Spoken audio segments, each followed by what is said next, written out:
Célia Oliveira e está no ar o programa Educar, que hoje abordará o tema Arte, Educação e Cultura.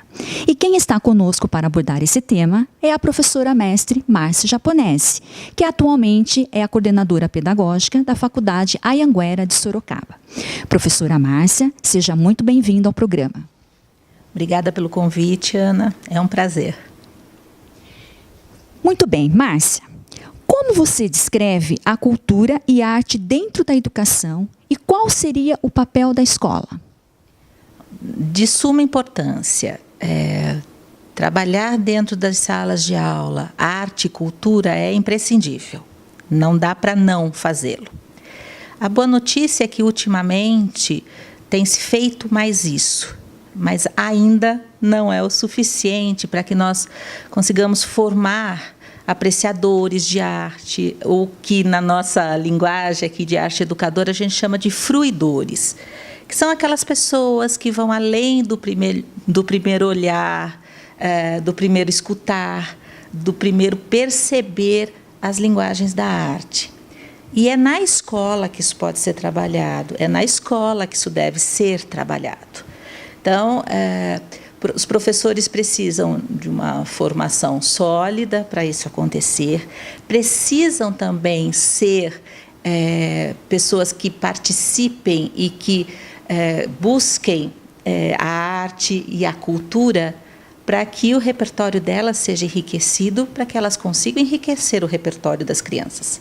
Então, dentro da escola, para se trabalhar arte, educação e cultura, se faz necessário que quem educa também se eduque nesse aspecto, mas é muito importante. Professora Márcia, a cultura dentro da cidade de Sorocaba e região é muito diversificada pelo contexto histórico da região. Como é que se pode trabalhar essa diversidade nas escolas?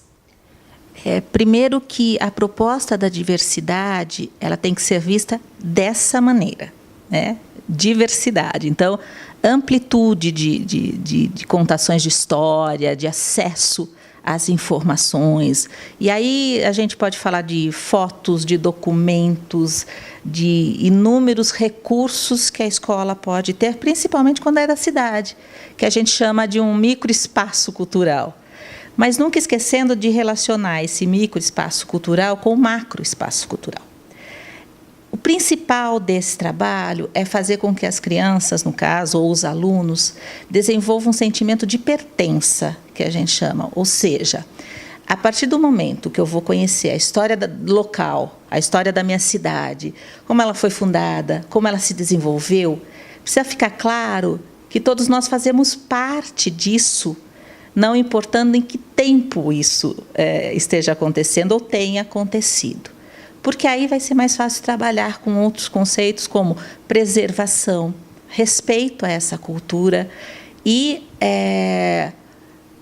o acesso, o entendimento que o acesso a ela não é uma coisa chata, mas que se faz necessário para saber-se, dentro dessa história, dentro desse contexto.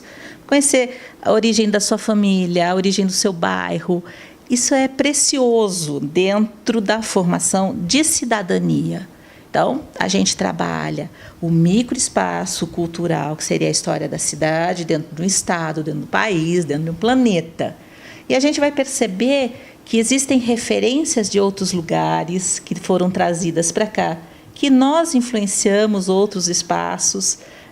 Então, essa dinâmica é que vai fazer com que o indivíduo se torne um cidadão mais consciente de onde ele está, para onde ele pode ir. Professora, para finalizar, quais são as suas considerações sobre o tema? Como eu disse a princípio, arte e cultura dentro da escola ainda é pouco trabalhado. Existe um equívoco também quando se trabalha alguns temas relacionados. Toda aula de arte tem que ser preparada, tem que se trazer referências históricas, tem que dar margem para aquilo ali ser refletido, pensado e, principalmente, feito uma relação tempo-espaço histórico, não é? Então, olhar, por exemplo, para uma pintura que foi feita no século XV, no século XXI, é diferente de quem olhou para ela no século XX, no século XV. Então, isso tem que ser trazido à discussão. Mas são crianças pequenas, será que elas são capazes? E trazer todas as linguagens para a sala de aula. Não só a pintura, mas a escultura, a música, o teatro, o cinema, a arquitetura. A arte é uma área de conhecimento extremamente generosa, extremamente necessária para o ser humano também ser mais generoso, mais tolerante, eliminar a noção de preconceitos, porque a arte é totalmente despreconceituosa. Então, há de se fazer um bom trabalho quando se pensa no que se vai trabalhar e quando se prepara para entrar em sala de aula, para se dar uma aula de artes. Acho que é o principal, porque a gente pode discutir antes, né, o que vai acontecer, que é importante trabalhar arte, cultura na escola, tudo isso, mas se o professor não for bem preparado para essa aula, nada acontece. Professora, muito obrigada pela presença e ficaremos agora com a professora Maísa Soares.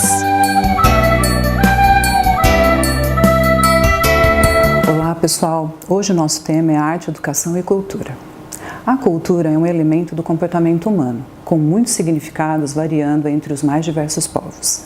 A cultura e a arte proporcionam aos seres humanos o conhecimento de crenças, hábitos, valores e costumes, bem como as formas de pensar, agir e sentir. É através da arte e da cultura que nós tornamos seres humanos mais sociais e mais coletivos.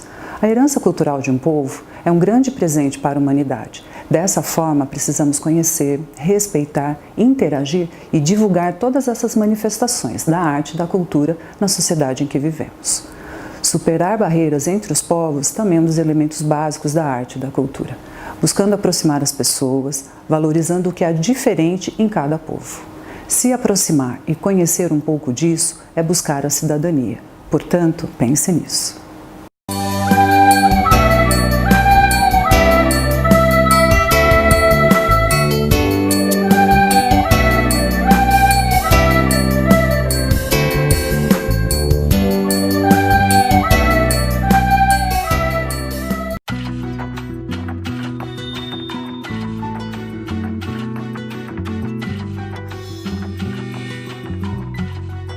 Alguns países mostraram uma grande capacidade de se desenvolver social e economicamente nos últimos 30 anos.